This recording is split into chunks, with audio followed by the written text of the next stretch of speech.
I'm excited to guide you through the transformative journey of the metaverse. This workshop will introduce you to the 3D internet, its origins, and how it impacts our world. Let's begin by rethinking how we see the world around us.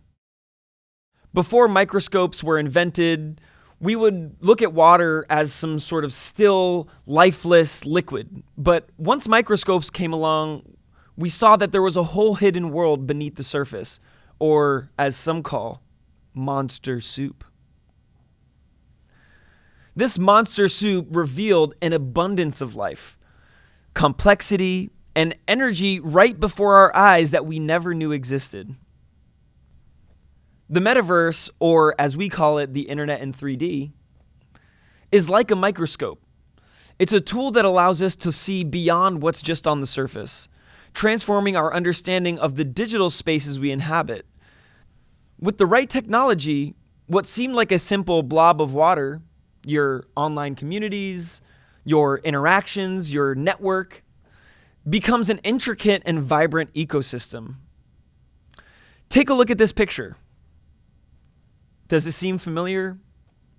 It represents the immense, often untapped potential that the metaverse unveils when we start looking at the digital world with new eyes. The question I want you to think about in today's workshop is this: what hidden treasures or possibilities exist for you in your business or your creative works by leveraging the metaverse? If you had the right tools, what would you do with this technology? Throughout history, there have been transformative moments that redefined how society functions. One such moment was the Industrial Revolution. Think back to the 19th century. Machines, steam power, and the rise of factories completely altered how people worked, how they communicated, and even how they lived their daily lives. It wasn't just about new inventions. It was about collisions of ideas, technologies, and economic shifts that reshaped every industry and community. What we're experiencing now with the internet in 3D, the metaverse, is strikingly similar. Today, we're at a crossroads where 5 major forces, or as we call them, mega shapers, are colliding to drive this digital transformation. These forces aren't just changing technology. They're changing how we connect with each other, how businesses operate, how communities thrive. Let's dive deeper into these 5 mega shapers. Take a moment to reflect on how transformative the Industrial Revolution was. Now, imagine what's possible when we embrace this new era of 3D immersive internet. We've set the stage by comparing this digital transformation to the Industrial Revolution. But let's dive into these 5 forces driving the internet's evolution in 3D, starting with hyper-personal spaces. This is all about creating digital environments tailored to individuals. Think virtual spaces, your house on the internet. These spaces adapt to your preferences, your needs, even emotions. Spaces where the fight against cognitive noise allows you to focus and thrive. You're not fighting against the algorithms of Instagram and YouTube for your attention or for your community's attention. All of that is pushed to the side. In the 3D internet, you really have a lot more control over the stimuli in your environment. Horizontal technological megatrends. We're talking big data, artificial intelligence, blockchain, IoT. These aren't just buzzwords. They're the underlying currents that are driving innovation across industries. Imagine these technologies as the foundation, enabling everything from automation to smarter decision making. Agenda 2030. Sustainability isn't optional anymore. It's essential. The metaverse can become a space where sustainable development goals are integrated into how we work, learn, and build communities. Customer centricity and persona techniques. In the metaverse, the focus of control shifts to the users. You're not going to see the kinds of spying or data extractive practices that we see on Web 2. Instead, you have people who can own their space and control who's in it. It's about empowering people to own their data and experiences, putting the individual at the heart of everything. We're seeing business models start to crunch. Finally, we're in a world of ultra-short innovation cycles. So that means that businesses must constantly adapt to volatile and complex environments. The metaverse provides a playground for experimentation and reinvention in real time, but that leaves a lot of room for trial and error. No one's mastered it yet. Each of these mega shapers is interlinked, just like steam engines and assembly lines were during the Industrial Revolution. Together, they're shaping the foundation for the future on how people connect, interact, and build businesses. As we embark on this journey into the metaverse, think of today's workshop as the first step, a foundational introduction to the concept of the internet in 3D and the historical milestones that have led us here. In this session, we're starting with steps 1 and 2, understanding the concept, what the metaverse is and the value that it holds, exploring the historical references, how the evolution of the internet brought us to this pivotal moment. In our future workshops, we'll go even deeper. We'll dive into the core technologies that power the metaverse like VR, blockchain, artificial intelligence. Then we'll take you through adventures through virtual worlds where you'll get to see these and practically adapt the metaverse firsthand to really make a difference in your creative works, in your business, in your vision. Finally, we'll bring it all together. You'll discover how to apply these tools to grow your business, amplify your creative vision, and connect with your communities in unprecedented ways. Imagine inviting your community to your house, okay? That might not be the best idea. You don't know who's gonna show up. But you can invite your community into your virtual house and help them feel more present, closer to the brand that you're building. This is not just about understanding the metaverse. It's about equipping you with the tools and knowledge to thrive in it. So by the end of this journey, you'll be ready to take advantage of the opportunities this transformative shift offers. Before we can fully grasp the metaverse, we need to ground ourselves in the core concept. What does it mean to step into the internet in 3D? Why is this evolution significant? The metaverse isn't just a buzzword. It's a reimagining of how we interact with technology, with each other, and with the world around us. It's about moving beyond screens to experiences that feel truly immersive and connected. Let's dive into this idea further with a powerful perspective in this next slide. This quote captures the essence of what the metaverse represents. A step to the other side of the screen, embodying the internet in a 3D form. Pablo FM summarized it perfectly. Think about how far we've come. The internet began as a tool to connect machines, then people, and now it's evolving to immerse us completely. It's no longer just about consuming information. It's about stepping inside of it. This shift fundamentally changes how we experience and create value in these digital spaces. The metaverse makes it possible not just to view the world through a screen, but to step inside of it. As we unpack this concept, consider what it means for you, your work, your goals, how you spend time with family and friends who aren't even in the same state as you. Could you see yourself having a family reunion in the metaverse? I don't know, maybe we might see that happen a lot in the future. The metaverse takes the internet as we know it and adds a layer of persistence and immersion that just wasn't possible before. Imagine a world where digital objects aren't just fleeting. They persist. They're interactive. They're seamlessly integrated with our virtual and physical lives. It's about moving beyond static websites or apps into spaces that are alive and visually rich, where you can deeply engage with both the content and the community around it. This shift makes the metaverse more than just a tool.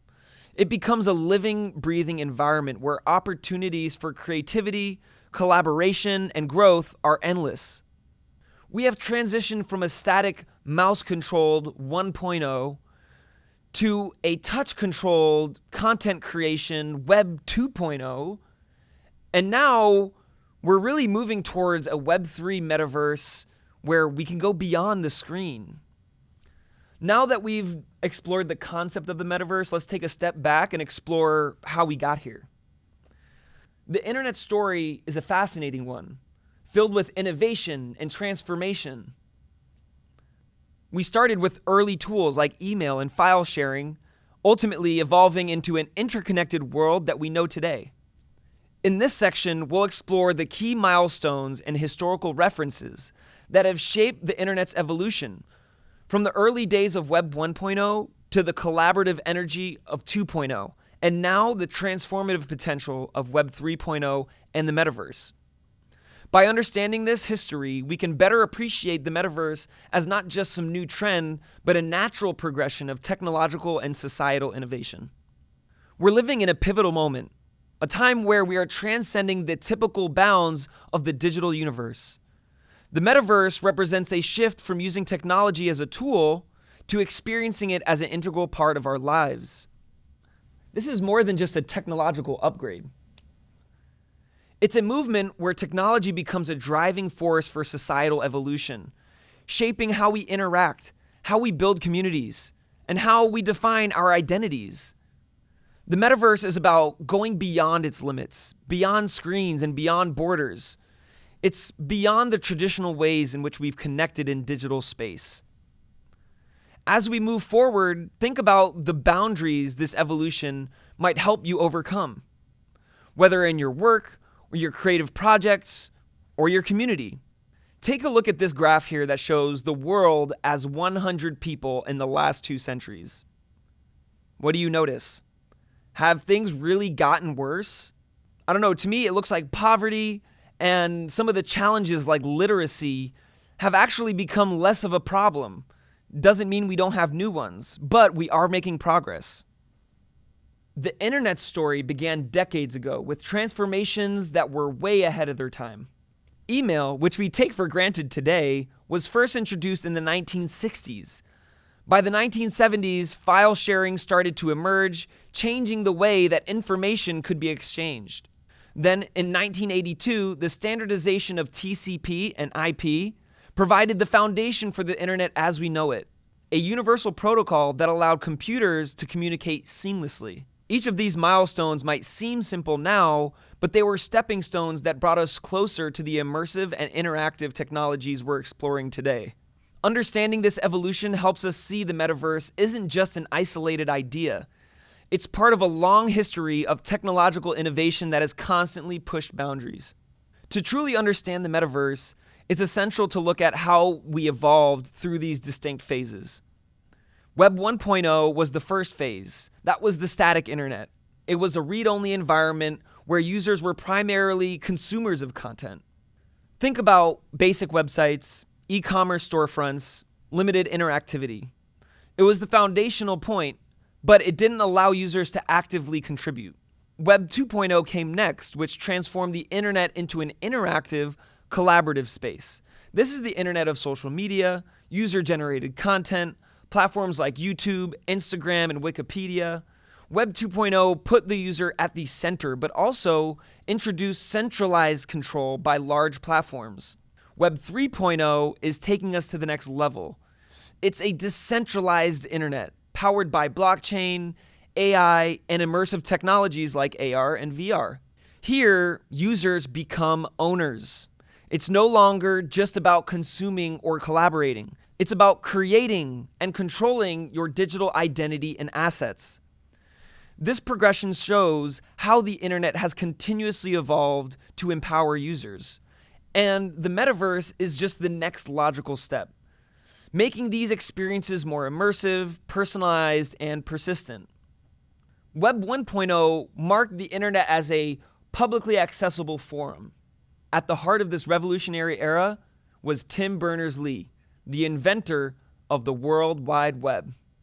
He famously said, "I just had to take the hypertext idea and connect it to TCP and DNS ideas, and ta-da, the World Wide Web." His vision of linking information across the globe forever changed how we access knowledge. Though Web 1.0 seems simple today, It was a critical first step in democratized access to information. It really paved the way for the world we know today. Web 1.0 was more than just a technical achievement. It marked the democratization of information. For the first time, people had access to a global repository of knowledge, regardless of their location.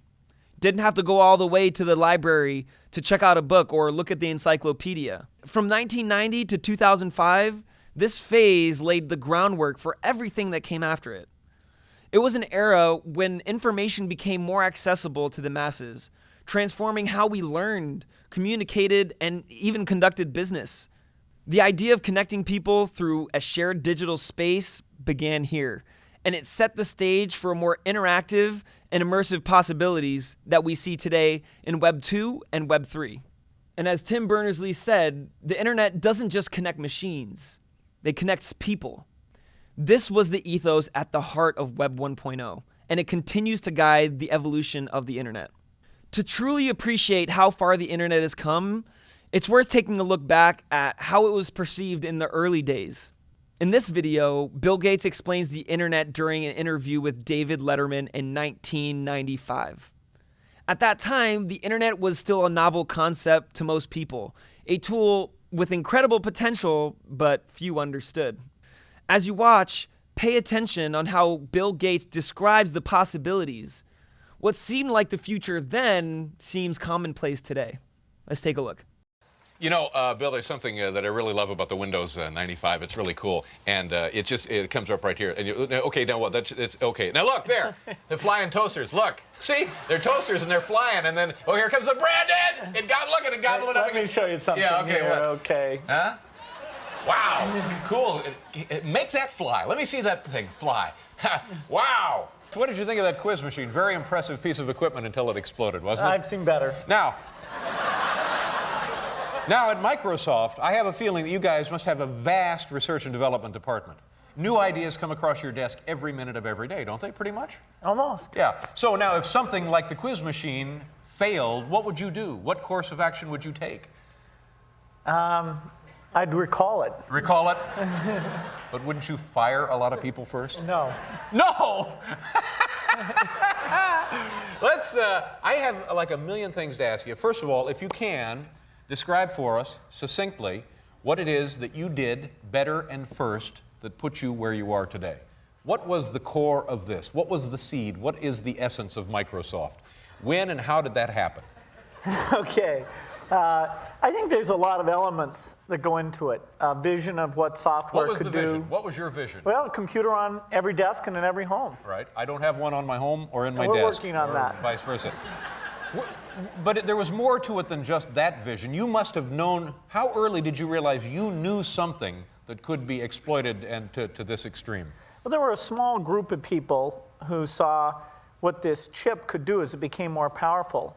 And we sort of felt like a special group because we were all working on it. And we thought someday these big computer companies are going to have a huge problem, and this thing is going to reach out to the entire world. But every year we just kept hiring more people working on it. It's been 20 years since we started it, and we're not really to the full realization of that vision even today. Yeah. But this came to you more or less when you were in high school. You were so far ahead of people in your high school class with knowledge of computers that the school hired you, didn't they? That's right. I did the school scheduling. It was a very nice position to be in. And how did you make that work to your advantage? Well, we had 80% boys and 20% girls. Right. But in my classes, they were all girls. Just you, because you worked the schedule into the... There you go.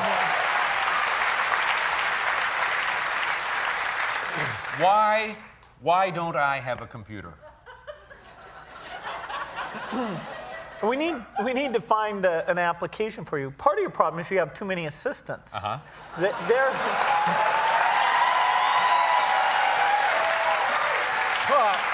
I like having assistants. Well, they're like human computers. They're doing everything for you. Right.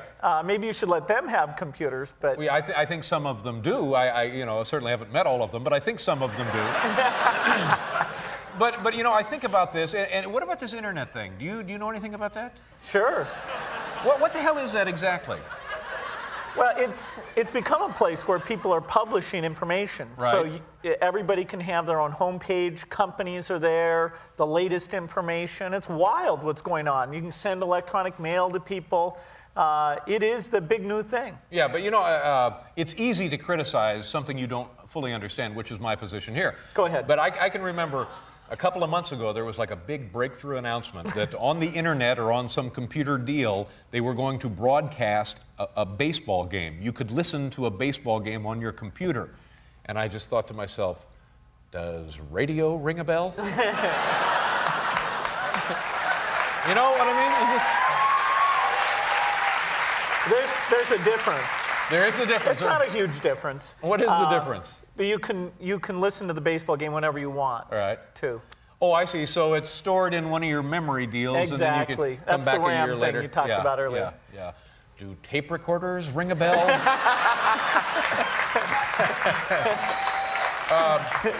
Yeah, I just don't know. What can you, just knowing me, the little you know me now, what am I missing here? What do I need? Well, if you want to learn about the latest cigars or auto racing Right.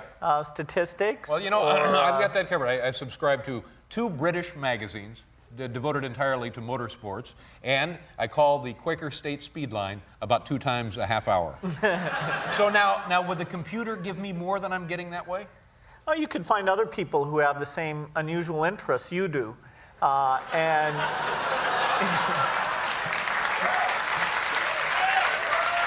You mean the troubled loner chat room on the internet? Absolutely. I think one day I'll get one of these deals, but I've played with them, and then you type it in, and then you get that thing, that little arrow. Is that the arrow you move? Bet. And then you it's bet. just it's like, oh, I get it. It's an eye test. What are we? Tell me about your house. Are you in your new house yet? No, I'm still building that. I'm hoping to move in by the end of '96. Is it just like the coolest house of all time? For me, it's the coolest house of all time. What are the things that you've designed for the house that really you're very excited about? Well, I've got a trampoline room that I can go and use. A trampoline room. That's right. This is like an actual trampoline or like a computer trampoline? Non-virtual. This is This is the real deal. Sure. And you have artwork that can be changed? Right, I have very high quality screens throughout the house, and so I can call up. I can take a topic like scientists or Russia or Renaissance paintings, and so different ones of images related to that topic will come up, and wherever I go, you get those high quality displays. Man, how many square feet is this? Well, it's fairly big. What are we talking about? Oh, more than 50,000 square feet. 50,000 square feet? This theater is not that big, Bill. It's got different parts. It's got a place where I can entertain. Oh, well, that's good. You don't want to cheat yourself on that. Okay. Is there something now beyond what we understand about computers that, like 20 years ago, we didn't fully understand computers? Is there now another level of something? Maybe we haven't even thought of it. Maybe it's not even possible. Maybe, a whole different mechanism, a whole different software and hardware? Or is this going to be it now through the end of time? Mostly what we're working on now is the computer being a tool to help us learn or find other people with the same interests. Eventually, we may figure out how to make the computer think, but that turns out to be a very tough problem. In fact, there's been almost no progress made on it. So nobody knows when that'll happen. Some people think it'll never happen. Yeah, we don't want them to think, do we? Not really, Well, I wouldn't think. it's a scary thought. Yeah. It's too bad there's no money in this, too, isn't there?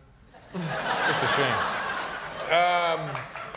The book is called The Road Ahead. And Bill, thank you very much. I can't thank you for your help here with the big... When we look at the technology adoption curve, we see distinct phases that every major innovation goes through, from the early adopters to mainstream acceptance. There's a critical point in this curve called the chasm. This is where many technologies face their biggest challenge, transitioning from a niche audience of visionaries and innovators to widespread mainstream adoption. Right now, the 3D internet and metaverse are in this exact phase.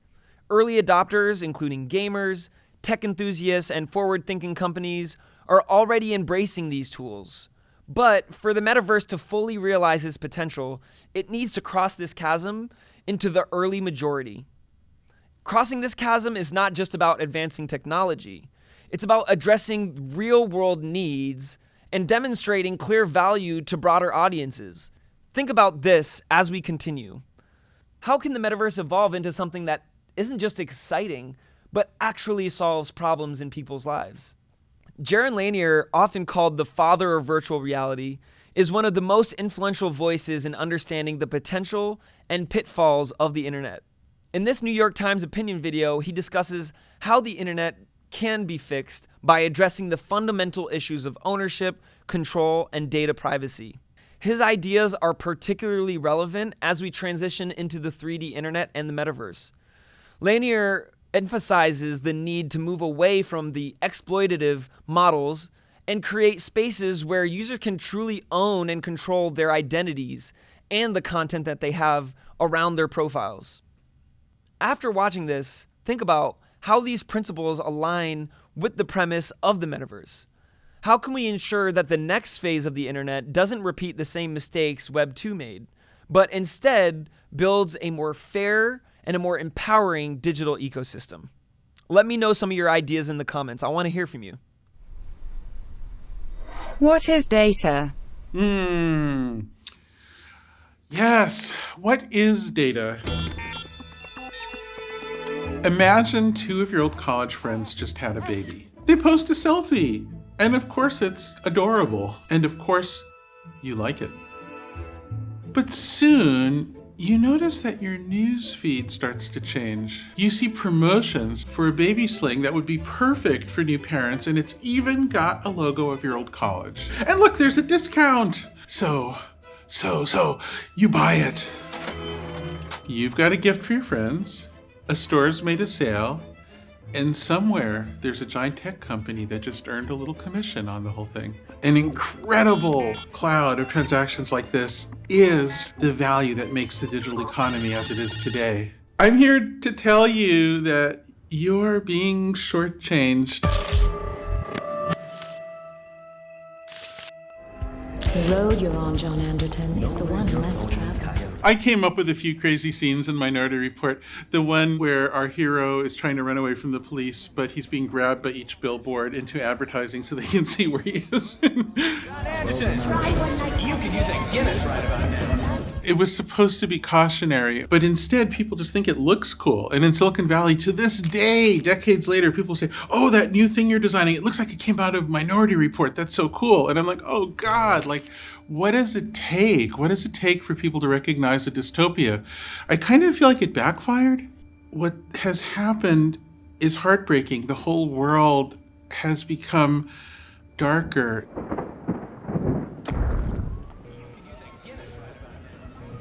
The way humans respond the most intensely is with fear or anger. People who are afraid, people who are angry, they pay attention. We've created a whole civilization based on tricking each other. Let me show you what I mean. In order to sell you that baby sling, a social media company used data. They know a world of things about you and your friends, the least of which are that your friends just had a baby, that you all went to the same college. But there's even more. The algorithms that run the whole thing, they're always adjusting, doing little micro experiments to try to find that little variation that'll keep you clicking, that'll get you to click on buy.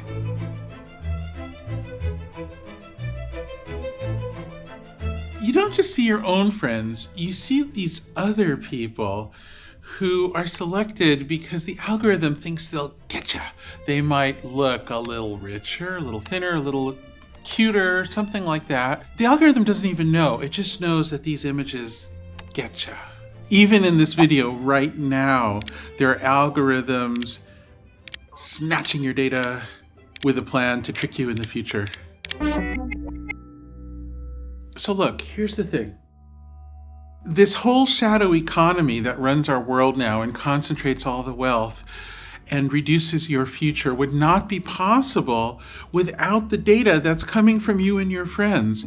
You are the fuel for it.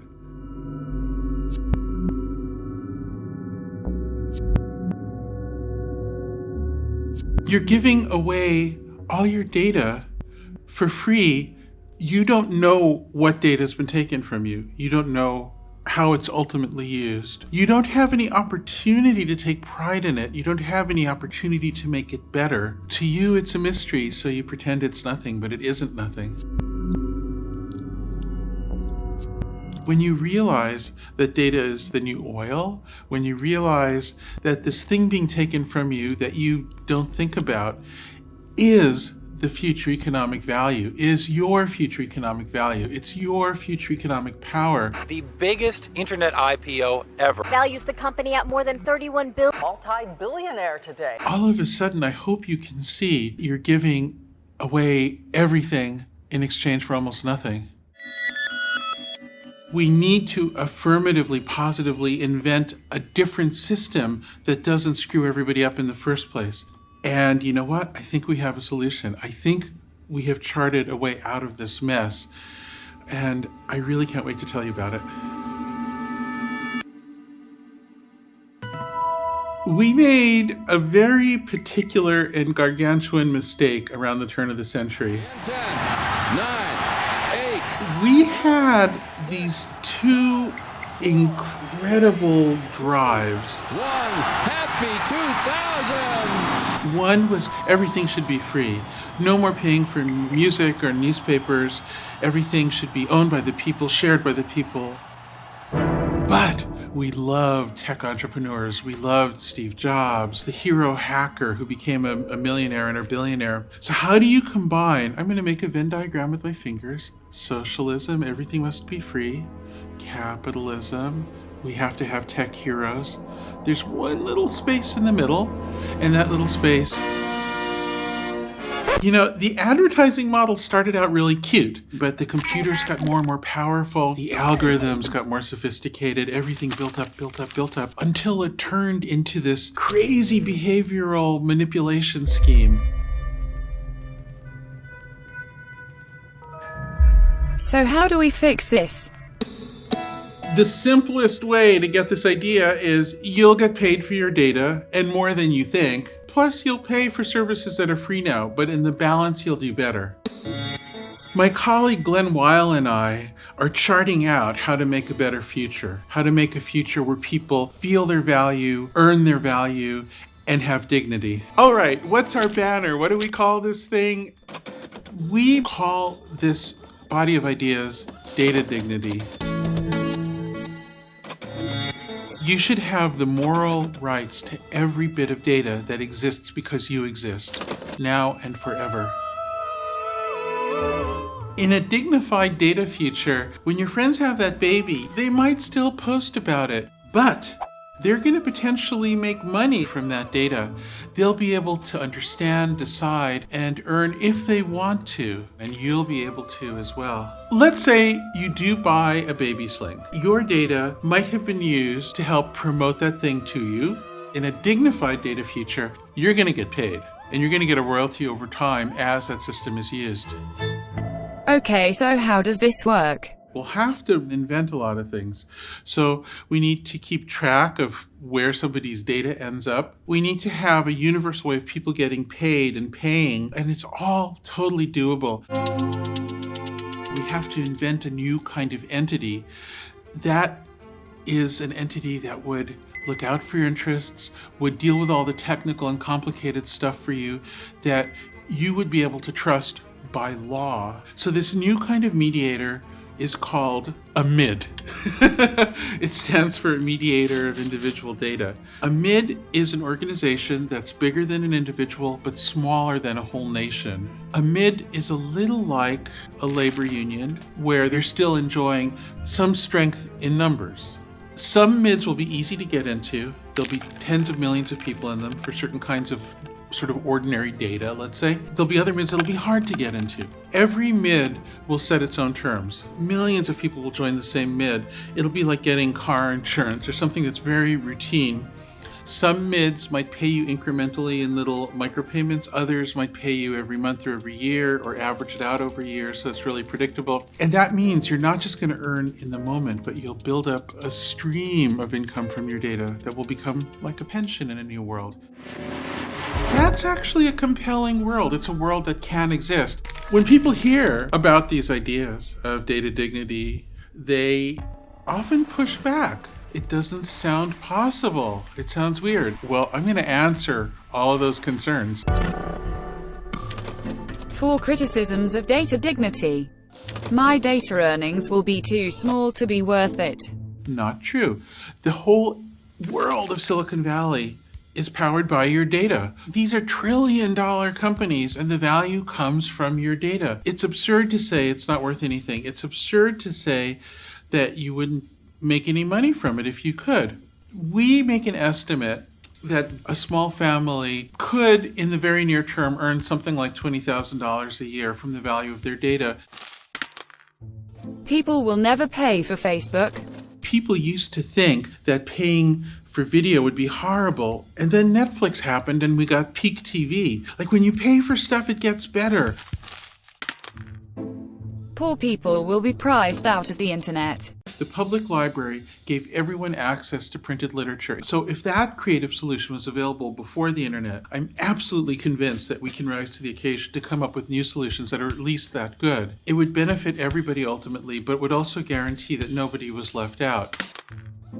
The tech giants will never go for this. We might see an absolute decrease in the relative dominance of the tech companies, but the overall economy will grow so much that the tech companies will grow more than they would have otherwise. Because using your own data against you will cost money, any company that wants to will be dissuaded from doing that. Instead, they'll have to come up with productive, creative things to do where they add value and people want to pay for that value. Value, yes. Manipulation, no. That is a dignified future. In a world where the manipulation machine is shut down, there will still be people who are paranoid. There will still be conspiracy theories. But there will not be a commercial incentive to incite these constantly, all the time, 24 hours a day. Our downward spiral, we can stop it simply by stopping the amplification of it. That is the way you make a working democracy. That's the way you make a humane culture. It's even worse if you think about the future where you're whatever it is you do, whether you're a nurse or a bricklayer or a writer, anything. AIs and robots will probably come for your job. The little twist that we don't want anybody to know is that in order for the AI and the robots to work, we need everybody's data.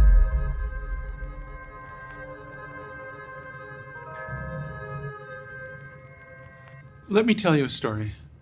I had an experience that moved me terribly. I met with a group of elite, brilliant high school students. They collaborated on the questions.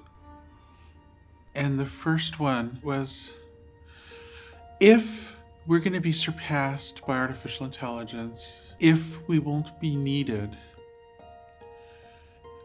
why are we here? I just realized that what we're doing now with our current culture of technology that's so tech-centric and just pretends that all the people out there giving us the data don't matter, that culture is sending a message of human obsolescence. We hear this so often and so much, and it breaks my heart. If you can't see that, try, for God's sakes. It's so important. Don't believe that you're worthless. It's a lie. Don't believe it. In 2017, we began to see the emergence of Web 3, a fundamental shift in how the internet operates. Unlike Web 1, which focused on static information, Web 2, which prioritized collaboration, Web 3 is about ownership, decentralization, and intelligence. Web 3 integrates artificial intelligence to deliver smarter and more personalized experiences. From recommendation engines to conversational AI, these services are designed to anticipate user needs and provide tailored solutions in real time. Unlike centralized systems of Web 2, Web 3 relies on blockchain and decentralized networks to ensure transparency and security. This architecture gives users greater control over their data and reduces their reliance on single entities or corporations. Super important. There's also now edge computing, which brings processing power closer to the user. Instead of relying on distant data centers, tasks can be handled locally, reducing latency and improving efficiency. This is key for immersive experiences in the metaverse. Let's make this super clear.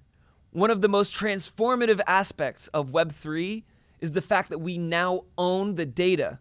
We don't just create it, share it online, but we have a sense of ownership and control over it.